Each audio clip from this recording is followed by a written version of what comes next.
अर्थव्यवस्था में कैसा प्रभाव पड़ता है, यही चक्र याद रखना है। जब सकारात्मक लिखना है तो आप क्या लिखोगे कि ओवर पॉपुलेशन के कारण जनसंख्या ज्यादा होगी, जनसंख्या के कारण क्या क्या फायदा होगा। सबसे पहले ज्यादा जनसंख्या होगी तो डिमांड भी तो ज्यादा होगी, होगी कि नहीं होगी। ज्यादा लोगों के ज्यादा फ्रिज खरीदेंगे, ज्यादा वॉशिंग मशीन खरीदेंगे, ज्यादा टीवी, ज्यादा मोबाइल, ज्यादा कैमरा, ज्यादा कपड़े, ज्यादा खाना। यही हुआ ना इलाहाबाद में। तो आप कहोगे कि अच्छी बात है। जब ओवर पॉपुलेशन होती है तो इकोनॉमी में डिमांड क्रिएट करती है, जिससे इकोनॉमी बेहतर होती है। क्लियर हो गई बात। फिर डिमांड, इन्वेस्टमेंट, एम्प्लॉयमेंट भी तो ज्यादा लेबर होगा तो ज्यादा इनकम हो, कैपिटल फॉर्मेशन होगा। भाई जितना लेबर होगा उतना तो कमाएगी। समझ में आ रही बात की नहीं आ रही। तो आप कहोगे कि ओवर पॉपुलेशन का एक सकारात्मक पक्ष भी है कि वो इकोनॉमिक डेवलपमेंट को सपोर्ट करता है। क्लियर, समझ में आ गई बात। इसका आप उदाहरण भारत लिख सकते हो और एक वर्ड डाल सकते हो डेमोग्राफिक डिविडेंड। भारत को पूरे विश्व में जो इज्जत मिलती है उसके कारण है 3, जिसका नाम कहते हैं 3D, जिसमें एक डी का मतलब होता है डेमोग्राफिक डिविडेंड, जनसांख्यिकी लाभांश। भारत के पास इतनी जनसंख्या है कि भारत को कोई भी देश इग्नोर नहीं कर सकता। क्यों, किसी को अपना सामान बेचना है तो भारत की जनसंख्या ही है। सोचो भारत के पास 140 करोड़ हैं लोग, है ना। इतना पूरा कुल मिला के यूरोप में नहीं होगा तो कोई पूरे यूरोप से लड़ भी ले, भारत से नहीं लड़े, क्योंकि उसको अपना सामान बेचना इधर। और आने वाले समय में सब पैसे वाले हो रहे हैं धीरे धीरे, है कि नहीं। समझ में आ रही बात कि नहीं आ रही। जैसे किसी को अगर इस समय होली में अपनी अच्छी खासी दुकान चलानी है तो इलाहाबाद आ जाए। सबने खूब पैसा कमाया इधर, सब खर्चा करेंगे, ठीक है। समझ में आ गई बात कि नहीं आ गई। तो अब निगेटिव इंपैक्ट क्या है इसका। देखो एडम स्मिथ ने बोला पॉजिटिव, निगेटिव एक माल्थस है। माल्थस बताते हैं कि जो जनसंख्या होती है ना उसका निगेटिव इंपैक्ट पड़ता है।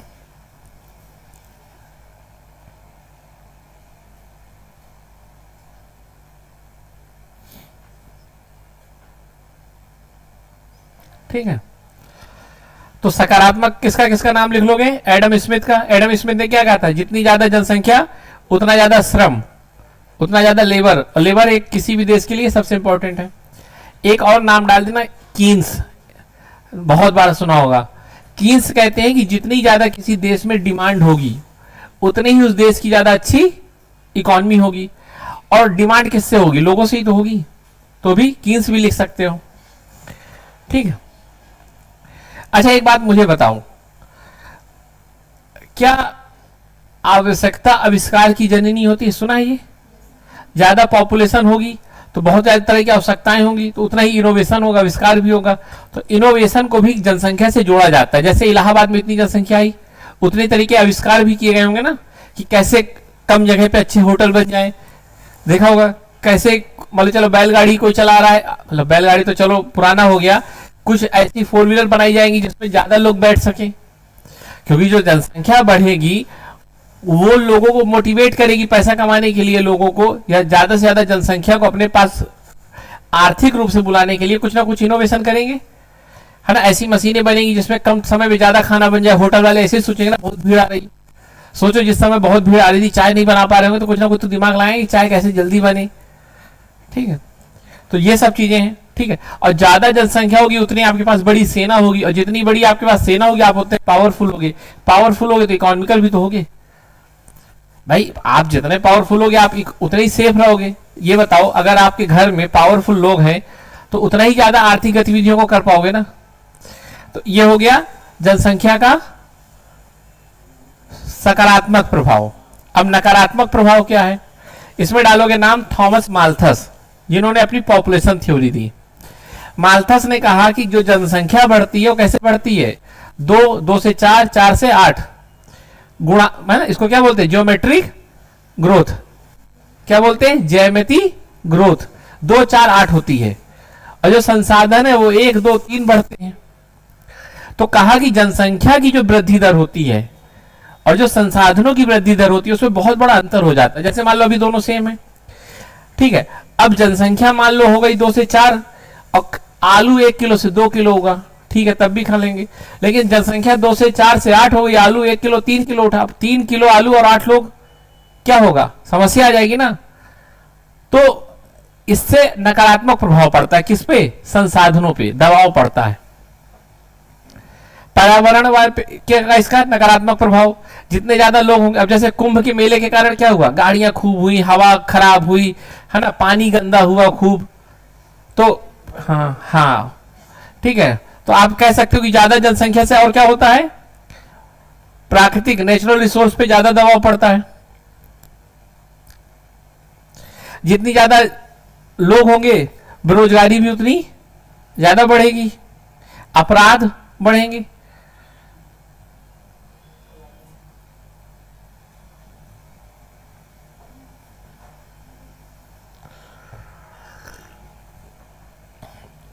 अच्छा ये बताओ, अब एक दिमाग में याद रखना, जनसंख्या बढ़ने का जो सकारात्मक प्रभाव बताया था वो तभी है जब जनसंख्या पढ़ी लिखी हो। तो इसको बाद में कंक्लूड कर देना, है ना, कि ऐसा नहीं है कि जनसंख्या का क्या होना चाहिए, तो सरकार क्या करेगी, पढ़ाएगी लिखाएगी जनसंख्या को तो फायदा रहेगा। और मैं ऐसे ही करता जा रहा हूं, जल्दी जल्दी एक बार टॉपिक पूरे हो जाए ना।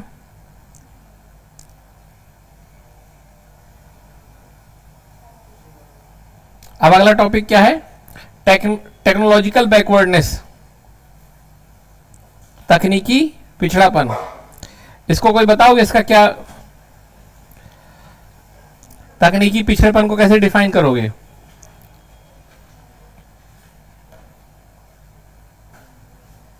बताओ। आधुनिक तकनीकों का अभाव या सीमित प्रयोग, है ना, मॉडर्न टेक्नोलॉजी का ना होना या उसका बहुत लिमिटेड प्रयोग होना। जैसे सपोज करो शहर और गांव में अंतर क्या होता है टेक्नोलॉजी बैकवर्डनेस का। जैसे मान लो एक चीज ऐसी बताओ जो शहर में है और गांव में नहीं है, कोई ऐसी टेक्नोलॉजी। फोन का देख लो, यहाँ 5G मिल जाएगा आपको, है, गांव में 5G नहीं है।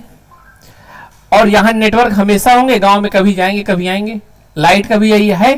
तो टेक्नोलॉजी का पिछड़ापन जो है वो क्या है, कैसे होता है, मैंने ये नहीं बताया। ये बताया टेक्नोलॉजी बैकवर्डनेस क्या है, आधुनिक तकनीकों का ना होना या उसका कम होना।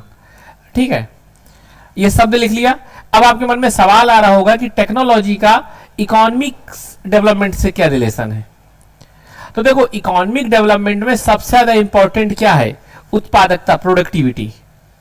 क्या है, प्रोडक्टिविटी। और प्रोडक्टिविटी का सीधा संबंध किससे है, टेक्नोलॉजी से। सोचो आप, टेक्नोलॉजी अच्छी है तो आप 5 मिनट में पहुंच जाओगे यहां से कटरा कह रहा हूं स्टेशन। टेक्नोलॉजी खराब है तो आप 3 घंटे में पहुंच पाओगे। मान लो पैदल चल रहे हो तो 2 घंटे में टहलते टहलते पहुंचोगे आगे कहीं। आपके पास जितनी अच्छी गाड़ी है आप उतनी तेज पहुंच जाओगे। मान लो ऐसा हो कोई हो प्लेन हो, छत में ड्रोन रखा हो, 2 मिनट में पहुंच जाओगे सिविल लाइन। तो जितनी अच्छी टेक्नोलॉजी उतनी अच्छा उत्पादकता, और जितनी ज्यादा उत्पादकता उतनी ज्यादा आय, जितनी ज्यादा आय उतनी ज्यादा डिमांड, जितनी ज्यादा डिमांड उतनी ज्यादा इन्वेस्टमेंट। तो सीधे याद रखना, साइंस एंड टेक्नोलॉजी प्रोडक्टिविटी को क्या करते हैं, बढ़ाते हैं, है ना। साइंस एंड टेक्नोलॉजी सीधे प्रोडक्टिविटी को बढ़ाते हैं। पानी है क्या, है ना। साइंस एंड टेक्नोलॉजी किसको करते हैं, सीधे प्रोडक्टिविटी। और प्रोडक्टिविटी किसको बढ़ाती है। तो अब आज के बाद अगर कोई पूछे, अब बताओ लोग कुंभ में क्यों चले आ रहे थे इधर, टेक्नोलॉजी का, उन्हें पता था होटल बुक कर लेंगे टेक्नोलॉजी से, इसीलिए तो प्रोडक्टिविटी बढ़ रही ना। हाँ, समझ में आ रही बात कि नहीं आई अब, ठीक है। अब आपसे पूछा जाए कि भाई टेक्नोलॉजी किसी भी इकोनॉमी के लिए अच्छा होता है, ये तो तय हो गया, इसमें तो कोई दो राय नहीं। लेकिन लोग टेक्नोलॉजी अच्छी रखते क्यों नहीं है, हर देश के पास अच्छी टेक्नोलॉजी क्यों नहीं होती, बताओ। चलो इसको सोचो। अच्छा ये बताओ, आप 2 घर हैं, एक घर ए एक घर बी। मैं कहूंगा कि किस आधार पे आप बता दोगे कि कहां टेक्नोलॉजी का अच्छा यूज हो रहा है, कहां कम हो रहा है, बताओ। कुछ लक्षण होंगे, कौन कौन से लक्षण होंगे। सबसे पहले एजुकेशन, टेक्नोलॉजी को लेके अवेयरनेस, टेक्नोलॉजी की उपलब्धता, फिर साथ में टेक्नोलॉजी ऐसा तो नहीं कि मात्र कुछ लोगों को और कुछ लोगों को नहीं हो। देखो जो टेक्नोलॉजी कुछ लोगों के पास है कुछ लोगों के पास नहीं है, इसको भी क्या बोलोगे, टेक्नोलॉजी बैकवर्डनेस भाई। और इसको वर्ड दिया जाता है टेक्नोलॉजिकल डिवाइड। क्या बोला जाता है? हाँ, ये डिवाइड शब्द का मतलब लिख लो, है ना, कहीं भी यूज कर सकते हो। जैसे मान लो पुरुषों के पास ज्यादा फोन है, महिलाओं के पास कम मोबाइल फोन है, इसको क्या बोलोगे? Digital divide. जैसे गांव में नेट धीरा है और शहरों में नेट तेज है, तो इसको बोलते हो क्या? Net divide. डिवाइड का मतलब क्या होता है? अंतर होना।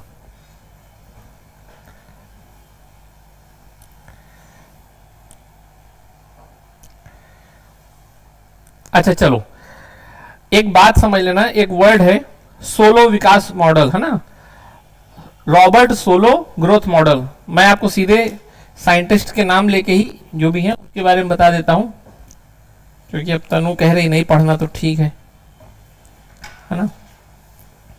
अब पार्टी नहीं देंगे तो पढ़ाई नहीं करेंगे, ये तो भाई ब्यूरो है ना, गांधीवादी नए तरीका की, जब तक पार्टी नहीं मिलेगी। देख रहे हो कितना शोषण हो रहा, पढ़ाओ पार्टी दो। चलो, सबसे पहले रॉबर्ट सोलो ग्रोथ मॉडल ना, रॉबर्ट सोलो, है ना। अब इसका नाम अगर भूलेगा आप लोगों को तो याद रखिएगा, सोलो तो ग्रोथ होगी, ठीक है। रॉबर्ट सोलो ग्रोथ मॉडल, है ना, क्या नाम है? हाँ, इसने बहुत अच्छी बात बोली, कहा देखो एक लिमिट तक ही आपके पास संसाधन रहेंगे। जैसे मान लो आपके पास जमीन है, 2 बीघे होगी, 5 बीघे होगी, है ना, 100 बीघे होगी। मान लो 5 बीघा जमीन है आपके पास, लिमिटेड है ना। अब 5 बीघा जमीन है तो आप उगा लोगे 10 किलो 20 किलो, उसमें जमीन तो नहीं बढ़ जाएगी। तो अगर हमें उत्पादकता बढ़ानी है तो किसका सहारा लेना होगा? टेक्नोलॉजी का। तो रिसोर्स की ना एक सीमा होती है, लेकिन अगर हमें लगातार इकोनॉमी को बेहतर करना तो उत्पादकता बढ़ानी होगी ना। और उत्पादकता कहां से आएगी? टेक्नोलॉजी से। तो याद रखना, अगर किसी देश को आगे बढ़ना है तो केवल संसाधनों का होना पर्याप्त नहीं है, उस संसाधन का प्रयोग अच्छा होना चाहिए। जैसे मान लो मेरे घर में भी 1 बीघा जमीन हो, मान लो देवरिया के भी घर में 1 बीघा जमीन हो, पर वो घर बेहतर होगा जहां टेक्नोलॉजी, शायद इसने मतलब 1 बीघे में 100 किलो आलू उगा लिया, मैंने 100 किलो उगाया, लेकिन मैंने अगली बार सोचा कि मैं ये वाला फर्टिलाइजर यूज करूं, तेज बढ़ेगा।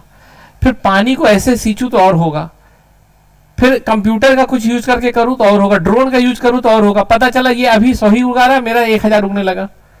तो 1 बीघा था कि साइंस का रोल था पूरा। तो याद रखना, संसाधनों के उत्पादकता इंपॉर्टेंट है, ना कि संसाधन की उपलब्धता। याद रखना, मैं क्या बोल रहा हूं, संसाधन होना तो एक ठीक है, लेकिन उससे भी ज्यादा जरूरी है उसका प्रयोग आप कैसे करते हो। दिमाग आप सबके पास है, पर प्रयोग कितना करते हो, यही सवाल है ना। टेक्नोलॉजी, तो संसाधन की उत्पादकता किससे बढ़ती है?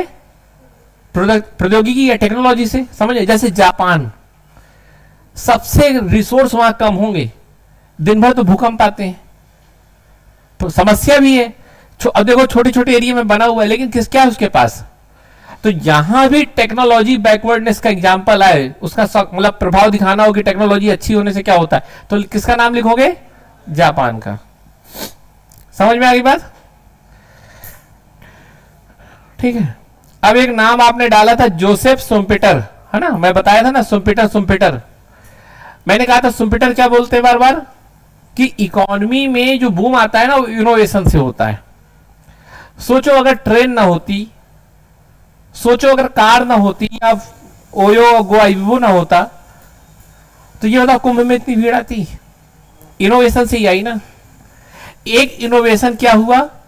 ऑनलाइन एजुकेशन का, कितनी कोचिंगें खुल गई। तो इकोनॉमी में अब कितने लोगों को लेबर मिला, कितने लोगों की इनकम बढ़ी, हुआ ना, कैपिटल फॉर्मेशन हुआ कि नहीं हुआ? किससे हुआ? टेक्नोलॉजी से। तो टेक्नोलॉजी ना नए नए तरीके की क्या करती है, इनोवेशन क्या करती है, नए प्रोडक्ट बनाती है, प्रोडक्ट को मार्केटिंग आसान करती है। तो याद रखना 2 नाम, रॉबर्ट सोलो की ग्रोथ थ्योरी, वो क्या कहता है कि किसी भी देश के पास जो संसाधन होते हैं वो स्थिर होते हैं, फिर भी सतत ग्रोथ बनाए रखने के लिए किसका जरूरत है? हाँ, और फिर जोसेफ शुम्पेटर क्या कहते हैं कि इनोवेशन किसी भी इकोनॉमी के ग्रोथ का या विकास का आधार होता है। हो गया। और एक नाम और लिख सकना है रोस्टो, जो भी बताएंगे, डब्ल्यू रोस्टो, है ना, है ना, ठीक है।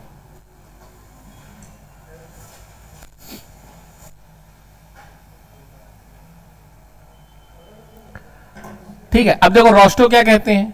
मैंने क्या कहा था, रोस्टो ने कहा था कि कोई भी इकॉनमी एक यहां होगी, उससे ऊपर उठेगी, फिर उससे ऊपर उठेगी, फिर उससे ऊपर, फिर उससे ऊपर।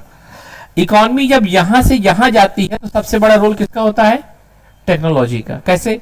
जैसे मान लो मैं किसान हूं, अभी मैं 1 बीघे में 1 किलो 2 किलो चावल उगा लेता हूं, मतलब सॉरी 100 किलो आलू उगा लेता हूं, और पूरे साल भर का खर्चा हो जाता है, कुछ बचता नहीं है। जब कुछ बचेगा नहीं तो क्या होगा बताओ? मैं कुछ और करने की सोचूंगा ही नहीं। लेकिन सोचो, मेरे पास अभिषेक आया और अभिषेक ने कहा कि मेरे पास एक टेक्नोलॉजी है जिससे आप उसमें 600 किलो उगा लोगे। ठीक है, मैंने तुरंत अपना ली वो टेक्नोलॉजी, 600 किलो उगाया। अब क्या करूंगा मैं? तुरंत पैसा आएगा, सरप्लस आएगा ना।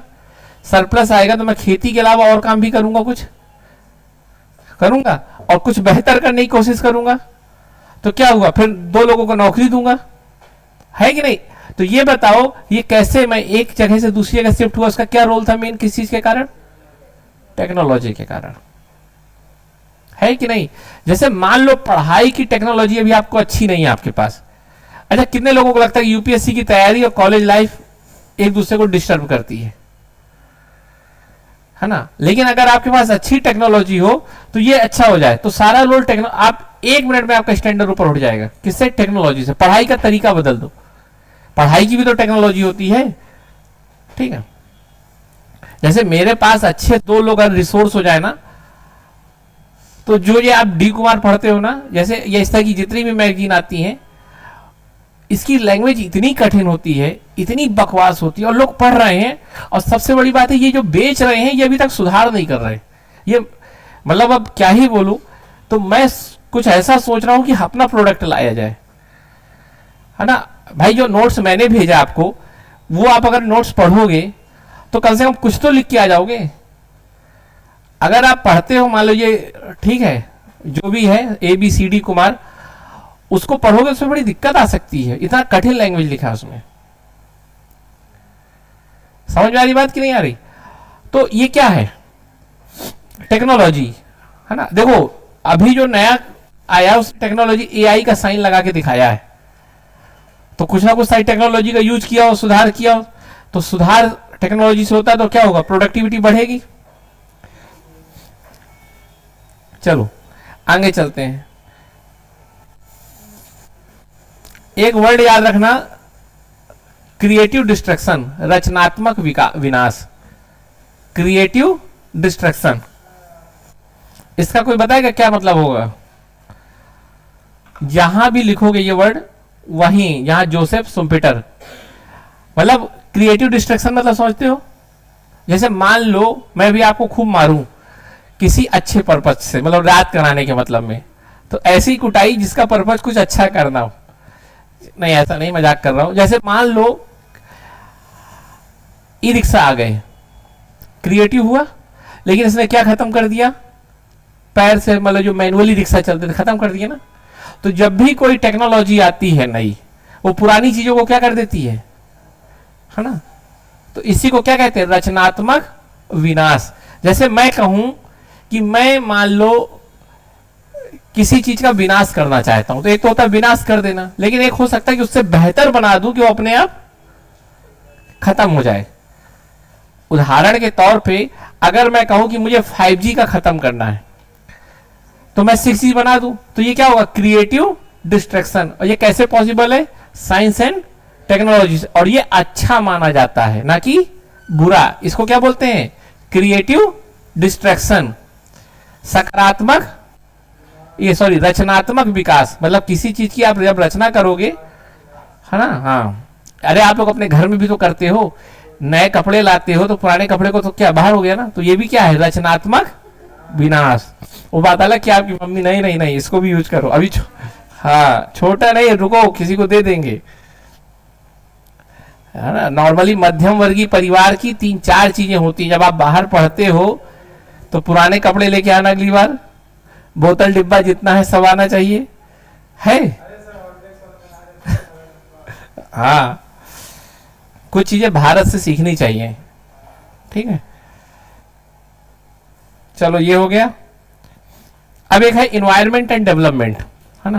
अब देखो जल्दी जल्दी कर रहा हूं, ठीक है। क्या? हाँ तुम्हें देर से अभी कराता हूं, रुक जाओ, है ना। इसके बाद ये सारे टॉपिक मैं इससे पूछूंगा, ठीक है। हाँ इन्वायरमेंट और डेवलपमेंट। अब देखो इन्वायरमेंट और डेवलपमेंट के बीच में क्या रिलेशन है बताओ भाई। इन्वायरमेंट का मतलब पेड़ पौधे हवा मान लो, और डेवलपमेंट का मतलब है डेवलपमेंट इन्वेस्टमेंट डिमांड। बताओ क्या संबंध है दोनों का। यही सब लिखना है घुमा फिरा के, और कुछ नहीं। देखो इन्वायरमेंट मतलब प्राकृतिक संसाधन, किसी भी डेवलपमेंट की बुनियादी शर्त होती है, तय है। और डेवलपमेंट किसी भी इन्वायरमेंट को बेहतर बना सकता है। उदाहरण के तौर पे पहले मान लो चलती थी एक ऐसी गाड़ी जिससे कम चलाओगे तो कम से कम 100 किलो कार्बन निकले, लेकिन डेवलपमेंट हो गया तब 10 किलो कार्बन निकल रहा। तो ये बताओ डेवलपमेंट इन्वायरमेंट को नुकसान पहुंचाता है कि फायदा देता है। एक तो मैंने बता दिया इन्वायरमेंट से डेवलपमेंट को जोड़ दिया, फायदा सकारात्मक, लेकिन डेवलपमेंट से इन्वायरमेंट का क्या रिलेशन है।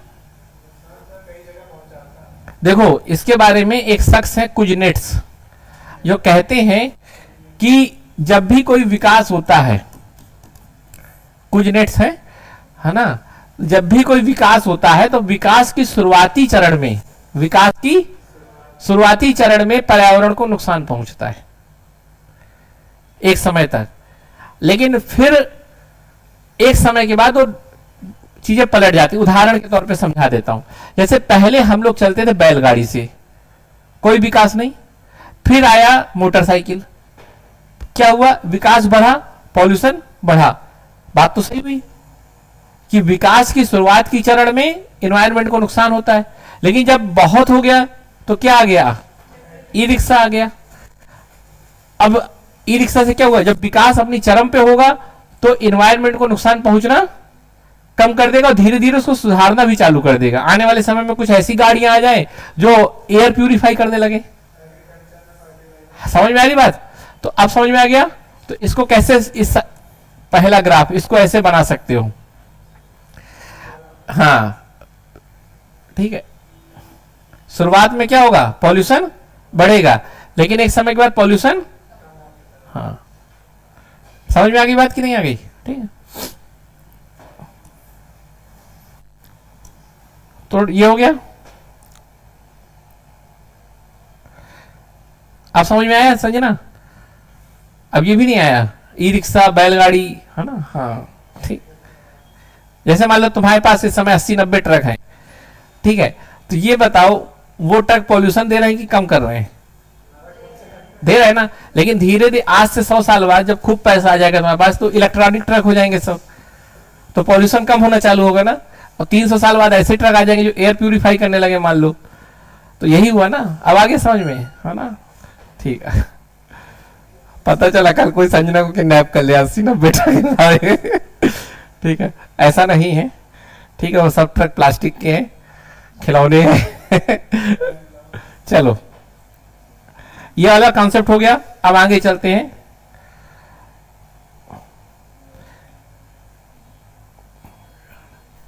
रोस्टो को पढ़ ले तुरंत।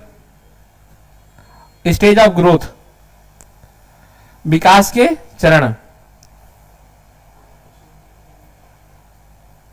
अब देखो रोस्टो कहता है, एक शख्स है, उसने कहा विकास। अच्छा ये बताओ, इलाहाबाद यूनिवर्सिटी में जो बच्चे पढ़ने आते हैं, सब आते हैं, कम से कम रोज आते हैं, मतलब इनकी डेवलपमेंट होता है, ये तो तय है।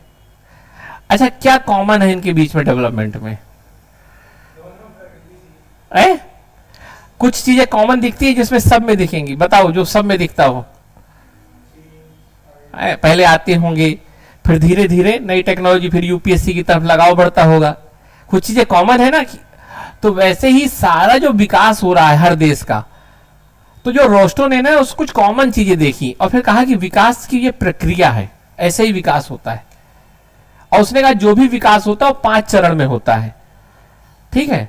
पहला चरण, अब देखो पहला चरण है पारंपरिक समाज, है ना, या ट्रेडिशनल सोसाइटी, ये पहला चरण है किसी भी जगह की शुरुआत का। इसमें क्या होता है, इसमें अर्थव्यवस्था पूरी तरह से कृषि पे निर्भर होती है ना। 3-4 फीचर्स रख लेना, ठीक है। वैज्ञानिक सोच का अभाव होता है, साइंटिफिक टेम्परामेंट नहीं होता। साइंटिफिक टेम्परामेंट किसे कहते हैं? आज पूरी क्लास केवल एक इंसान का खराब हो रही है, ठीक है, नरक कर दिया आज कसम से, इसको भेजो वापस, है ना। पहले पता होता है ना, आओ मनहूस शकल लेके मत आओ, जब खुश रहो तब आओ।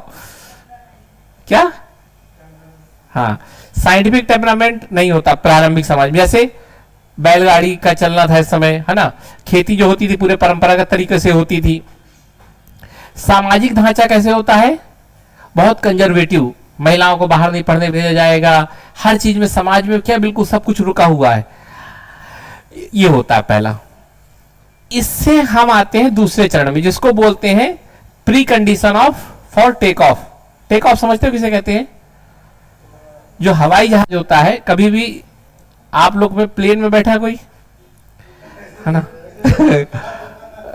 क्या आज की डेट में ना प्लेन, एक बार मैं आपको बताऊं, कभी आप मुंबई में बैठना ना, एक से एक आपको मजदूर बैठते मिलेंगे, ठीक, तब आपको महसूस होगा केवल ये फर्जीवाड़ा बहुत सस्ता होता है कई बार, ठीक है, बहुत आसान भी है और कोई बड़ी बात है। देखो प्लेन का कैसा कॉन्सेप्ट होता है, पहले खड़ा होता है, आप बैठते हो, करीब करीब 35 मिनट 30 मिनट बैठना पड़ता है। उसमें ज्यादातर मिडिल क्लास के लोग सेल्फी खींचते मिलेंगे आपको, ठीक है भाई, स्टेटस भी तो लगाना है, इलाहाबाद तो कानपुर, कानपुर तो जयपुर, ठीक है। हाँ, फिर इसके बाद बहुत तेज दौड़ता है।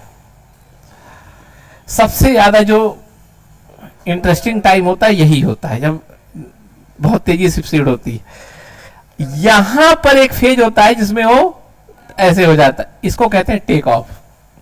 और फिर इतनी देर तक टेढ़ा रहेगा, जो डरने वाले हैं सबसे ज्यादा यही डरेंगे, क्योंकि ऐसे बिल्कुल हो गया ना, ठीक है। और फिर देखो सीट बेल्ट यही बांधने के लिए होता है बस। फिर उसके बाद यहां पर ये ऐसे ऐसे धीरे धीरे सीधा हो जाता है और फिर चलता रहता है, फिर कोई डर नहीं होता, है ना। फिर अगर भगवान को ना बुलाना हो तो अगर बुलाना होगा तो हिला के सीधे ऊपर। हल्का बहुत टर्बुलेंस होता है, थोड़ी बहुत होता है कभी कभार, है ना। और फिर उसके बाद जस्ट ऐसे ऐसे ऐसे ऐसे हो जाता है। फिर हल्का सा डर यहां लगता है, जिसको डर लगता हो तो, है ना। यहां पर दिक्कत एक आती है, कान दर्द बहुत तेज होने लगते हैं कई लोगों के, बस कान से हवा निकलती है ना, मतलब। अब समझो, ये हो गई परंपरागत अवस्था, ये हो गया टेक ऑफ। ये क्या है? टेक ऑफ की तैयारी। तो वैसे ही किसी भी अर्थव्यवस्था में पहली चीज क्या होती है? परंपरागत किसानी खेती हो रही है, पूरी तरह से कृषि आधारित अर्थव्यवस्था, तकनीकी का प्रयोग होता नहीं है, ठीक है, पूंजी निर्माण बहुत कम हो रहा होता है। इसके बाद जो अवस्था, उसको क्या बोलोगे? टेक ऑफ की पूर्व शर्तें, है ना। नाम इसलिए मैं इतना बताया कि आपको याद हो जाए। दूसरी अवस्था क्या कहलाएगी? Pre condition for take off. यहां पर इंडस्ट्रियलाइजेशन का शुरुआत होती है, औद्योगिकीकरण की शुरुआत होती है, जैसे परिवहन की शुरुआत, संचार की शुरुआत, शिक्षा की शुरुआत। हाँ, और ना यहां पर वो साइकिल थोड़ी तेज होता है। क्यों? क्योंकि इन्वेस्टमेंट शुरू हो जाता है। पहले क्या था, देखो यहां पर तो आदमी 100 ही किलो उगा रहा था ना, बताया था ना एक उदाहरण। यहां पर 500 किलो उगाना चालू किया तो उसके पास सरप्लस आए तो इन्वेस्ट करेगा ना, वो करेगा नहीं करेगा? तो यहां उसका हल्का इन्वेस्टमेंट शुरू हो जाता है। और ये होता है उड़ान के पूर्व की सर। अब जब उगाएगा कुछ ना कुछ तो व्यापार भी करेगा, तो इस फेज में व्यापार सबसे कम होगा, यहां व्यापार बढ़ेगा, ठीक है। अब इसके बाद आता है तीसरा चरण किसी भी इकोनॉमी में, वो क्या है? टेक ऑफ का। टेक ऑफ मतलब तेजी से निकल गया। जैसे अगर आप देखो भारत को, तो भारत के बारे में अगर देखा जाए तो 1947 से लेकर, ठीक है, 1990 तक यहां रहा पीछे। याद रखो हमने जब ग्लोबलाइजेशन और प्राइवेटाइजेशन किया ना, हमने क्या कोशिश किया, और आज की डेट में हम टेक ऑफ में हैं। और जो मोदी जी विकसित बात करते हैं ना, वो यही बात कर रहे हैं कि स्टेबल हो जाए चीजें। समझ में आ रही बात की नहीं आ रही? नहीं आ रही ना आज? ठीक है। अब आती है दूसरा टेक ऑफ। टेक ऑफ में क्या बोलोगे?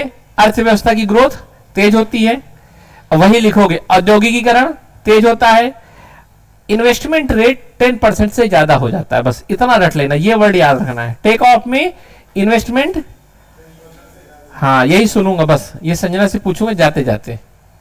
आज मैं दो ही से पूछूंगा बस, और ये शर्त है, संजना और हाँ तनु। और आज आपको देखना मजा आएगी, एक दूसरे को मारेंगे बाद में और उसका बनेगा स्नैप। क्यों? है ना, स्नैप भी तो बनना जरूरी है।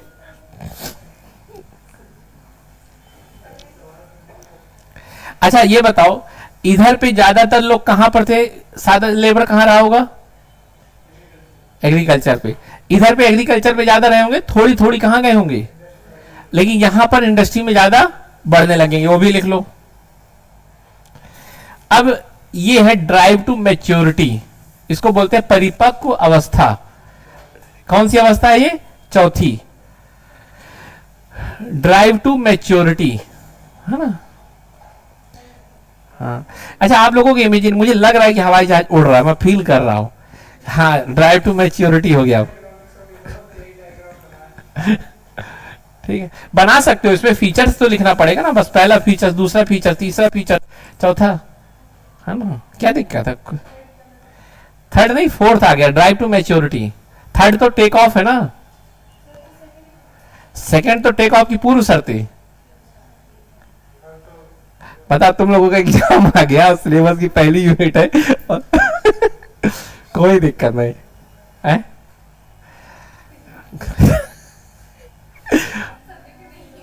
नहीं तुम्हारा नहीं, लेकिन तुम ये सब लिख सकती हो अभी। आज का सब्जेक्ट पूरा काम का है, ठीक है।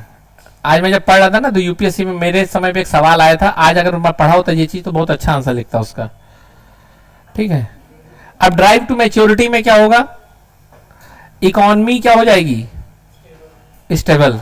अभी नहीं, अभी सेल्फ सफिशिएंट, आत्मनिर्भर बनेगी, स्वावलंबी बनेगी, नई टेक्नोलॉजी आएगी, निवेश दर बढ़ जाएगा, इंडस्ट्रियलाइजेशन बढ़ जाएगा, एग्रीकल्चर से ज्यादा लोग, लेबर कहां चला जाएगा? इंडस्ट्रियलाइजेशन में चला जाएगा सर, है ना? प्रति व्यक्ति आय बढ़ जाएगी, डिमांड बढ़ जाएगी, बस वही सब लिखते रहना और कुछ नहीं।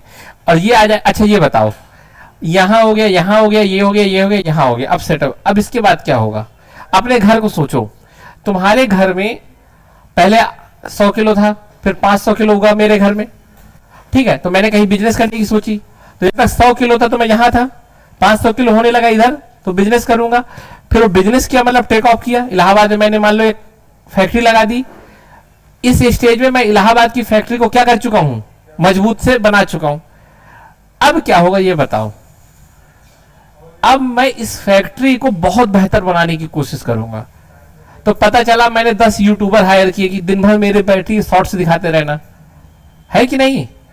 मतलब ज्यादा तरह की सर्विस लूंगा, ज्यादा से ज्यादा मार्केटिंग सर्विस लूंगा, ज्यादा से ज्यादा उसकी इकोनॉमिक एक्टिविटी को बढ़ाऊंगा। तो इसको क्या बोलोगे?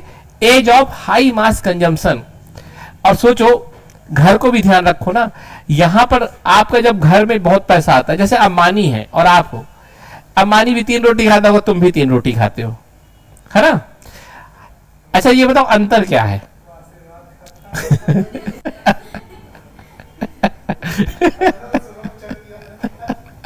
नहीं समझो, जानते हो जो हम पैसा खर्च करते हैं, तो खाने पीने में हमारा एक लिमिट के बाद नहीं खर्च होता। हम खर्च करते हैं सर्विस सेक्टर में, ज्यादा से ज्यादा कंज्यूम करते हैं, फिर घूमने जा रहे, ये कर रहे, खाना पीना तो आपका उतना ही रहेगा। पैसा बढ़ता है कंजम्पशन में, और फिर सर्विस कंज्यूम करने लगोगे ना, पता चला फिर पार्लर जा रहे हो, जैसे तुम कभी ना गए हो फिर जा रहे हो, है ना, जेंट्स पार्लर जी हो, ठीक है। तो किसका इस क्षेत्र में सेवा क्षेत्र का विस्तार होगा? समझ में आई बात कि नहीं आई? अब रट लेना इतना, सही बताऊं तो आज अब हाँ मजा तो नहीं आ रहा। अच्छा ये बताओ, हाँ है दोषी तो यही, उसके अलावा कुछ है नहीं, ये इसी का चेहरा है, हाँ नहीं तो सारा क्या सही है, मैं तो मुंह में बोल रहा हूं। अच्छा ये बताओ जो, हाँ तो क्या फरुआ मतलब रात भर क्या मजदूरी की क्या, कि जाके कुंभ में सामान वामान उठा के रखा है? ऐसा तो नहीं कि कुंभ में जाके बटोर रही हो सामान जो मिल रहा हो, हाँ तो क्या भरोसा वहां जाके बोतल वोतल बीन के रख के, अभी बहुत कुछ है कुंभ, ठीक है। अच्छा रोस्टो क्या कहते हैं, जो इनकी थ्योरी है उसकी कमी क्या है बताओ? पहले विशेषता बता दो क्या है। इन्होंने ना जो भी बताया लीनियर बता दिया। लीनियर मतलब एक लाइन में सब कुछ हो रहा है। जैसे हम लोग कुछ चीजें होती है ना, 10 दिन पढ़ेंगे फिर बिल्कुल नहीं पढ़ेंगे, फिर 10 दिन पढ़ेंगे, ऐसा है ना? ऐसा तो नहीं कि पढ़ते हैं फिर और पढ़ते हैं फिर बहुत पढ़ते हैं, एक लाइन में तो नहीं होता ना, ठीक है। लेकिन जो इन्होंने बताया रोस्टो ने वो लीनियर, तो हमेशा याद रखना कि जो इनका डेवलपमेंट प्रोसेस है वो कैसा है, लीनियर प्रोसेस है। ये वर्ड बस लिख के आना है। साथ में रोस्टो ये मानते हैं कि पूरे विश्व के हर देश इसी तरह डेवलप होते हैं। और सबसे ज्यादा किसमें इनका फोकस है, इंडस्ट्रियलाइजेशन में। तो अगर मैं पूछूं रोस्टो की डिफिनीशन, तो आप 3 बातें इसकी स्पेशल बता दो। क्या है? लीनियर, है ना, दूसरा यूनिवर्सलाइजेशन, सारे देश इसी से गुजरते हैं, और फोकस किस में करते हैं? हाँ अब चलो अब इसका क्रिटिसिज्म कर दें। पहला क्रिटिसिज्म क्या है? अगर कोई ये कभी बात बोल दे कि सारा ऐसा ही होता है, तो इसका बोलते हैं ओवर सिंप्लीफिकेशन, अति सरलीकरण, मतलब सबको एक सा मान लिया। जैसे मैं क्योंकि इलाहाबाद के बच्चे सब दाल चावल खाते हैं दोपहर को, तो इसका क्या मतलब है? ज्यादा ही कुछ ऐसे समझ लिया, ऐसा नहीं है ना। अभिषेक पनीर मसाला भी खाते हैं, हाँ ठीक है, समझ आई बात। तो अति सरलीकरण मतलब हर चीज को आसान समझ लिया कि सब ऐसे ही होता है। तो एक, फिर दूसरा, रोस्टो ने जो ये सब डिफिनीशन दी ना, उसने यूरोप को देख के देखा है, और यूरोप को मान लिया कि पूरा विश्व ऐसा है, तो ऐसा नहीं है, ठीक है। रोस्टो की तीसरी कमी क्या है? उसका जो ये पूरा मॉडल है ये कैपिटलिस्ट इकोनॉमी पे बेस है। किस पे? तो उसका ये 3 क्रिटिसिज्म याद रखना। चलो अब एक कॉन्सेप्ट है, देखो है क्या हुआ, दिक्कत हो रही क्या कोई? एक यूनिट और है, एक है बैलेंस ग्रोथ और एक है अनबैलेंस ग्रोथ, ये भी टॉपिक है, ठीक है। बैलेंस ग्रोथ और अनबैलेंस ग्रोथ, समझो इसको। कोई अब ये हाँ एक और देखो, अब मैं जल्दी जल्दी कर रहा हूं। एक इसमें हेडिंग है problem of choice of technique, तकनीकी चयन की समस्या, तकनीकी चयन की समस्या। एक बार अंदर फिर से लाओ एनर्जी ना, मेरी मेहनत ना बर्बाद जाने दो। अब मुझे अच्छा लग रहा है पढ़ाते समय, पता नहीं क्यों। शायद मुझे उस ड्राइवर ने एनर्जी दी। देखो ऐसा नहीं है, क्लियर है। यहां से जाके करोगे क्या था आप लोग? टाइम बर्बाद करोगे, पढ़ोगे तो है नहीं, ये तय है। तो चुपचाप से बैठो यहां पर, और इतना भी ऐसा नहीं कि यहां कोई दिक्कत है, कोई पॉल्यूशन है, कुछ है ना। अरे अब एसी चल रहा है, चाय मिली गई है, अभी बंद कर दी एसी क्योंकि पानी बाहर बह रहा था ना, लेकिन अभी तक चल रहा था, नहीं तो बहुत गर्मी थी, ठीक है। बेचारा क्या क्या करे, उसका पानी खाली करना पड़ेगा ना। तो प्रॉब्लम और चॉइस ऑफ टेक्निक, देखो 2 तरह के उद्योग होते हैं, 2 तरह की उद्योग की या 2 तरह की टेक्निक होती है। एक बोलते हैं श्रम गहन उद्योग और एक बोलते हैं पूंजी गहन उद्योग। तुम्हें जाना है मुझे पता है ना। श्रम गहन उद्योग और पूंजी गहन उद्योग। श्रम को क्या बोलते हैं? लेबर इंटेंसिव, और पूंजी को क्या बोलते हैं? कैपिटल इंटेंसिव, ठीक है।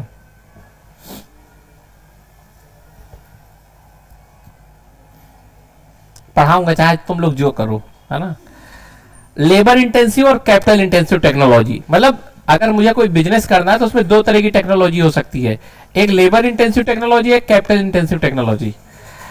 इनका चयन बहुत समस्या पैदा करता है कि ये चयन करें कि वो चयन करें। पहले अंतर बता दूं, जैसे मान लो मुझे फैक्ट्री लगानी है कार की, तो जो कार की फैक्ट्री लगानी होगी ना, तो उसमें मुझे ज्यादा लेबर चाहिए कि ज्यादा मशीनें चाहिए?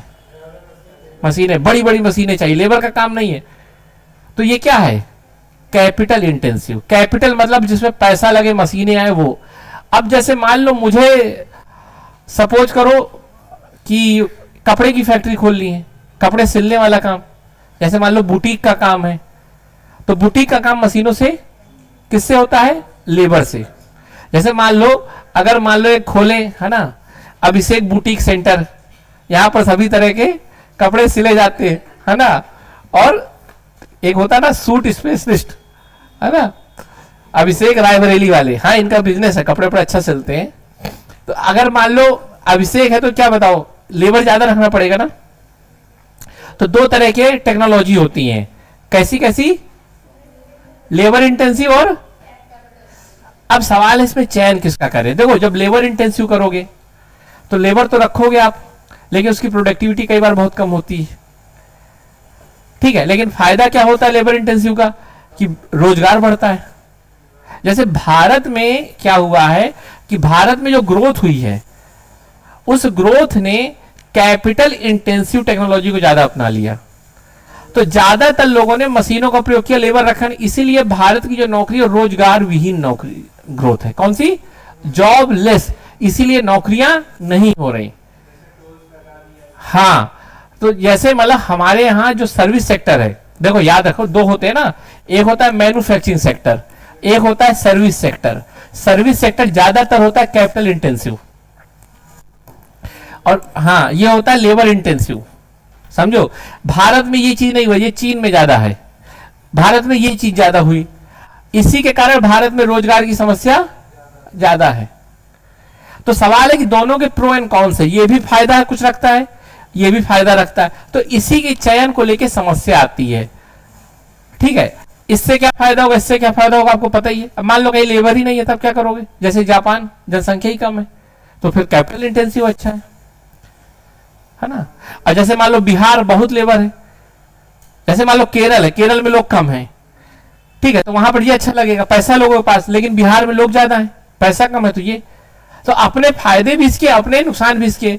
तो इसीलिए अंत में कंक्लूजन क्या लगोगे कि जहां जैसी जरूरत है वैसे होना चाहिए। समझ में आ गई बात?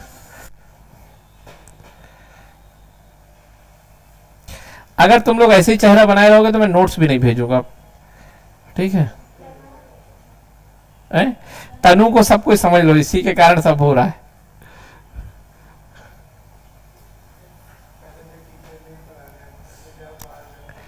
अब अगला टॉपिक क्या है? हाँ, बैलेंस और अनबैलेंस ग्रोथ। एक है, उनका नाम है रोजेस्टीन रोडान, ठीक है, और एक है हर्षमैन, है ना, ठीक है। इनका मैं बताता हूं आपको,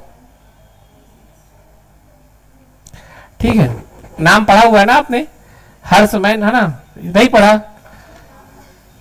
देखो, अब हम पढ़ रहे हैं बेसिकली मॉडल ऑफ डेवलपमेंट।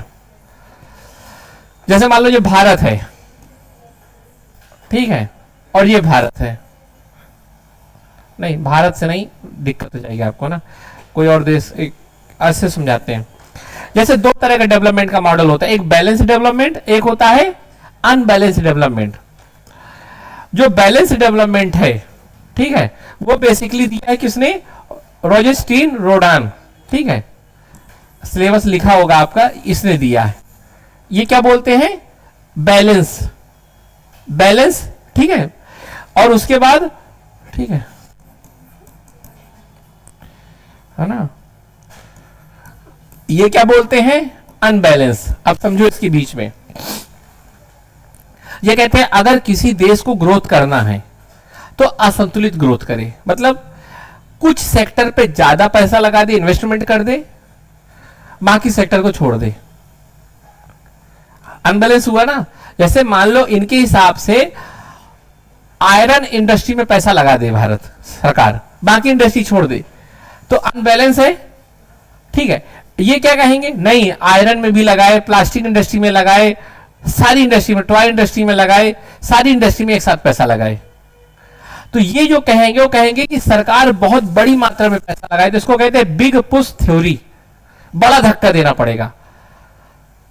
ठीक है, और ये क्या है, ये कहती है एक जगह लगा दे। अब इसके पीछे रीजन, इसका कहना यह है कि एक अगर आयरन इंडस्ट्री उठी, आयरन इंडस्ट्री उठेगी तो वहां मजदूर काम करेंगे, उनके पास पैसा आएगा, वो कुछ और करेंगे। तो कहा सरकार लगाएगी तो पैसा एक जगह, लेकिन धीरे धीरे सब जगह प्रभाव पड़ जाएगा, हर एक इंडस्ट्री दूसरी इंडस्ट्री को फायदा देने लगेगी, चल जाए। और उन्होंने कहा कि देखो हर देश के पास सीमित संसाधन होते हैं, इतना पैसा ही नहीं है, इतनी पूंजी ही नहीं है कि हर जगह वो लगा सके, सीमित पूंजी है और उससे भी अच्छा रिजल्ट चाहिए तो एक जगह फोकस करो। उदाहरण के तौर पे जैसे मान लो आप कुछ नहीं पढ़ रहे, मेरे पास समय नहीं है, मैं एक यूनिट अच्छे से पढ़ा दूं, अच्छे से एक यूनिट पढ़ाऊंगा तो आपको कुछ कॉन्सेप्ट क्लियर होंगे, दूसरा यूनिट में प्रभाव पड़ जाएगा, फिर अपने आप तीसरा चौथा पढ़ लोगे ना, यही होता है ना। जैसे मान लो सपोज करो कि एक यूनिट आपको अच्छे से बता दिया जाए तो आपके चारों पांचों यूनिट में अच्छा प्रभाव पड़ जाएगा, पड़ेगा कि नहीं पड़ेगा, ठीक है। तो ये वही इसी तरह है, तो है तो असंतुलित, पर चूंकि क्या इसका रीजन क्या है कि देश के पास संसाधन सीमित होते हैं, और इसलिए उसने ऐसा कहा कि एक जगह पे फोकस करे, उसका प्रभाव हर जगह पड़ेगा। जैसे उदाहरण के तौर पे आयरन इंडस्ट्री, देखो इसरो ने बताया कि इंडस्ट्री भी कई तरीके होती है, कुछ इंडस्ट्री ऐसी होती है जिनका आगे और पीछे प्रभाव होता है। जैसे मान लो अगर आप कार इंडस्ट्री पे काम करोगे तो उसका इंपैक्ट पीछे अपने आप आयरन इंडस्ट्री पे पड़ेगा। कैसे, आयरन खरीदोगे ना, करोगे नहीं करोगे, तो कहा कि ऐसी इंडस्ट्री देख लो जिसका प्रभाव आगे और पीछे बहुत पड़ता है, उस पे फोकस करो। अच्छा जैसे मान लो सपोज करो, मैं इसको उदाहरण मतलब मैं ऐसा सब्जेक्ट आपको पढ़ाऊं जिसका प्रभाव सबसे ज्यादा दूसरे सब्जेक्ट में पड़े। जैसे मुझे अगर पढ़ाने को कहा जाए ना, मैं आपको फिलॉसफी पढ़ाऊं, आपका उससे पॉलिटिकल साइंस भी अच्छा हो जाएगा, सोशियोलॉजी भी अच्छा हो जाएगा, सारे सब्जेक्ट अच्छे हो जाएंगे। तो मैंने क्या किया, जो सबसे ज्यादा इंपॉर्टेंट है उसको देखा, जिसका बैकवर्ड और फॉरवर्ड इंपैक्ट होता है उसको देखा, उस पर काम किया, क्योंकि संसाधन सीमित है। समझ में आ रही बात कि नहीं आ रही? तो बेसिकली यही कहता है ये कि ऐसी इंडस्ट्री देखो जिसका फॉरवर्ड और बैकवर्ड लिंकेज है ना, ये वर्ड याद रखना क्या, हाँ, और उस पे फोकस करो, उस पे इन्वेस्टमेंट करो, उसका प्रभाव अपने आप है। जैसे उदाहरण के तौर पे आयरन इंडस्ट्री, ऑटोमोबाइल सेक्टर पे पड़ेगा आगे इंपैक्ट, और पीछे किस पे पड़ेगा, माइनिंग में, क्योंकि निकाला जाएगा ना, ठीक है। ये कहते हैं ऐसा नहीं है, गलत है, ये कहते हैं सब पे फोकस करो, एकदम से बड़ा इन्वेस्टमेंट करो, बिग पुश थ्योरी, ये वर्ड आ जाना चाहिए, क्या आ जाना चाहिए, हाँ, सभी सेक्टर में इन्वेस्टमेंट करना है। अब इनका सही लग रहा था ना आपको, कहीं ना कहीं इनका सही है कि नहीं, क्योंकि इसमें कैपिटल बहुत चाहिए, कैपिटल तो है नहीं। ये कहते हैं बेसिकली कि चलो आपने सोचा आयरन इंडस्ट्री में पैसा लगा लो, ठीक है, लेकिन आयरन इंडस्ट्री में लगाओगे तो कार ऐसे कैसे, कार खरीदने वाला भी तो कोई चाहिए। आयरन इंडस्ट्री से कार इंडस्ट्री अपने आप नहीं चलने लगेगी, तभी चलेगी जब लोगों के पास सबके। तो कहा कि हर इंडस्ट्री के लोगों, मतलब पूरे देश में लगाओगे ना तो कोई कार खरीदेगा, कोई लोहा खरीदेगा, ऐसी चीजें चलेंगी। ऐसा नहीं होता कि आप सोचो कि एक इंडस्ट्री दूसरे इंडस्ट्री का अपने आप डिमांड क्रिएट कर दे, ऐसा नहीं होता। ये चीज समझ में आपको नहीं आई होगी, मुझे पता है, बस इतना समझो। ये क्या बात करती है कि सभी सेक्टर पे फोकस करना है। ये क्या कहती है, उसका प्रभाव सब में पड़ेगा।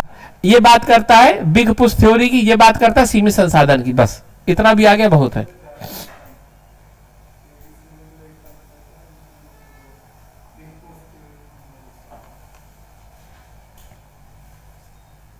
पता नहीं कैसे समझ में नहीं आता मुझे, ठीक है। अब एक वर्ड है टू गैप थ्योरी। क्या है, टू गैप थ्योरी, है ना। तो मैं जा रहा हूं, जा सकते हो, कोई दिक्कत नहीं, जाने वाले को कौन रोका है, ठीक है। देखो टू गैप थ्योरी में है कि कोई भी देश का जो विकास रुका हुआ होता है ना, वो एक अंतर के कारण रुका होता है, ठीक है। टू गैप, जैसे बचत और निवेश में अंतर,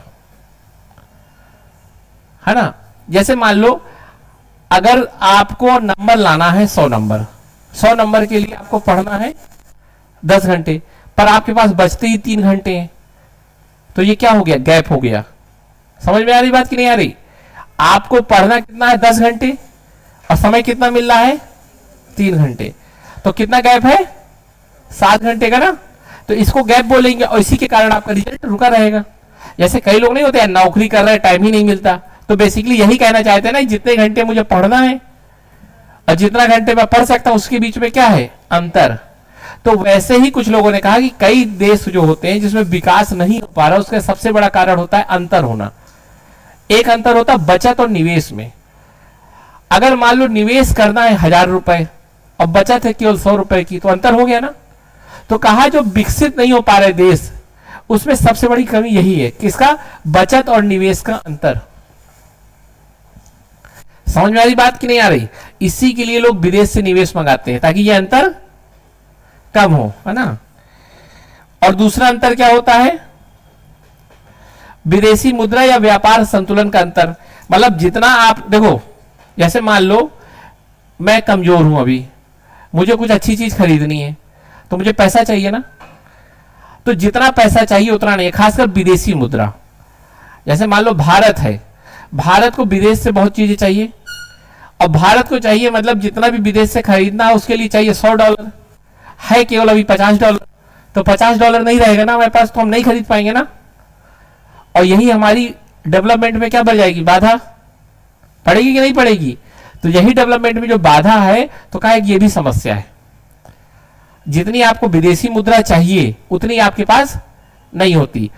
तो अच्छा एक बात बताओ, जैसे मान लो आपको मुझसे कुछ खरीदना है और उसके लिए डॉलर चाहिए, और आपको लेना है मुझसे $100 में, जबकि आपके पास $50 है, और आप मुझसे अगर वो मशीन ले लोगे तो आप आगे बढ़ जाओगे, लेकिन नहीं ले पाओगे ना। क्यों नहीं ले पाओगे, कि आपके पास डॉलर नहीं है।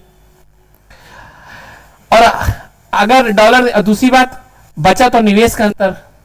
तो कहा कोई भी देश जो विकसित नहीं हो पा रहा, उसके पीछे 2 रीजन है। क्या क्या, 2 अंतराल होना। कौन कौन सा अंतराल, बचत और निवेश, है ना, सेविंग और इन्वेस्टमेंट का गैप होना, और फॉरेन एक्सचेंज गैप होना, मतलब विदेशी मुद्रा ना होना। समझ आई बात? अब यहां से मैं भी खत्म करता हूं ना, क्योंकि आप लोग थक गए, मैं नहीं थका। ये थक गया ना, अरे पक्का, ठीक है।